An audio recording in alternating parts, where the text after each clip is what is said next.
బయట మాట్లాడవద్దు తప్పనిసరిగా మాణిక్ ఠాకూర్ చెప్పండి, బోసరాజు చెప్పండి, అవసరం అనుకుంటే రేవంత్ రెడ్డికి చెప్పండి. బయట మాత్రం పంచాయతీ వద్దురాబోయ్. ఇప్పటికే మనం డివైడ్ ఉంటే వాడు పెరిగిపోతుంది, మనం కలిసి ఉంటే వాడు భయపడతాం. డివైడెడ్ అవతలకు భయపడుతుంది. కోమటిరెడ్డితో వెంకటరెడ్డితో కూడా మాట్లాడుతున్నా, ఆయన కూడా ఎంపీ. ఇక పర్సనల్ జరిగిందేమో జరిగింది. నేను కూడా రేవంత్ రెడ్డి మీద స్టేట్మెంట్ ఇచ్చిన, కానీ ఒకసారి సోనియా గాంధీ చెప్పిన తర్వాత nothing doing, leader is the leader. Sonia Gandhi is our leader. If anything is going wrong definitely ask Revanth Reddy and Manik Thakur. అది నేర్చుకోండి. ఈడ ఏంది ఇంత మంచి సభ అయితే ఈడ కొట్టాడేది నాకు అర్థం కాదు. పేపర్లో అదే రాస్తారు, ఏంటంటే అంటే చెప్పండి. అయితే వాడు కేసీఆర్ మాట్లాడితే గంట సేపు చూస్తాడు. నేను ఇంతసేపు మాట్లాడింది కూడా ఇట్లా తిప్పేస్తాను. నిజమా కాదు?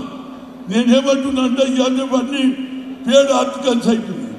కనుక నా ఉద్దేశంలో ఇవాళ బీజేపీతో మన ఫస్ట్ ఎనిమి ఈ దేశంలో స్వాతంత్రం వచ్చిన నుంచి ఎవడన్నా బీజేపీలో ఎవడన్నా వచ్చినా మా ఇందిరాగాంధీ చచ్చిపోయింది. ఈ దేశం సమగ్రత గురించి రాజీవ్ గాంధీ చనిపోయింది. దేశం సమగ్రత గురించి ఈ దేశంలో అందరూ భారతదేశంలో ప్రతి పౌరుడు కూడా దేశ స్వాతంత్రానికి పోరాడి లేదా? అప్పుడు హిందూ లేదు, ముస్లిం లేదు, క్రిస్టియన్ లేదు, అందరం కలిసినాము. ఇవాళ కూడా అన్నదమ్ములుగా ఉంటాం. తప్పనిసరిగా తెలంగాణ ఇచ్చింది ఎవరు? ఏమన్నాడు KCR? Madam only I want Telangana. నువ్వు ఏ దినం తెలంగాణ ఇస్తావో నీ కాలు కానీ నెక్కిలో పోసుకుంటారు. నిజంగానే కేసీఆర్ తెలంగాణని ఇవ్వకపోతే డాక్టర్ మనీష్ చెన్నారెడ్డిని మర్చిపోతావు, డాక్టర్ మల్లికార్జున్ మర్చిపోతావు. ఆనాడు ఎంతోమంది ఉద్యమాలు చేసిండు, వాళ్ళని మరి ఈయన ఒక్కడే తెచ్చినట్టు.